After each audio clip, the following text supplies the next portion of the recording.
দীর্ঘ ২৩ বছর পর অস্ট্রেলিয়ার মাটিতে বাংলাদেশের টেস্ট সিরিজে একাধিক রেকর্ডের সামনে দাঁড়িয়ে আছেন Mushfiqur Rahim, Steven Smith, Mitchell Starc এবং জশ হ্যাজেলউড। প্রথমত ৭,০০০ রানের মাইলফলকের সামনে দাঁড়িয়ে মুশফিক প্রায় ২১ বছরের টেস্ট ক্যারিয়ারে ১৪টি সেঞ্চুরি ও ২৯টি 50-তে ১০৩ ম্যাচের ১৯০ ইনিংসে তার সংগ্রহ ৬,৮০৬ রান। এই সিরিজে ১৯৪ রান করতে পারলেই বাংলাদেশের প্রথম ব্যাটার হিসেবে টেস্ট ক্রিকেটে ৭,০০০ রানের ক্লাবে প্রবেশ করবেন মুশফিক। স্টিভেন স্মিথ অবশ্য রয়েছেন ব্যক্তিগত এক আক্ষেপ ঘোচানোর অপেক্ষায়।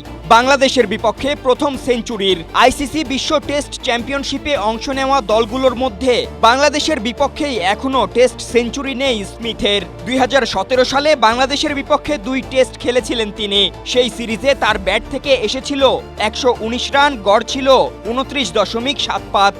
তাই তো এবার বিশেষ নজর থাকবে এই ব্যাটারের দিকে। তবে শুধু ব্যাটিংয়েই নয়, বোলিংয়েও রেকর্ডের সামনে দাঁড়িয়ে অজিরা। প্রথমত ৩০০ উইকেটের দ্বারপ্রান্তে জশ হ্যাজেলউড। টেস্ট ক্রিকেটে এখন পর্যন্ত তার উইকেট সংখ্যা ২৯৫। ২ টেস্টের এই সিরিজে আর মাত্র ৫ উইকেট পেলেই ৩০০ উইকেটের মাইলফলক স্পর্শ করবেন তিনি।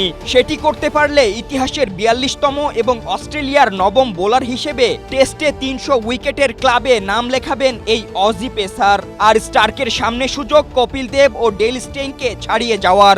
১০৫ টেস্টে ২০২ ইনিংসে বোলিং করে স্টার্ক এখন পর্যন্ত নিয়েছেন ৪৩৩ উইকেট।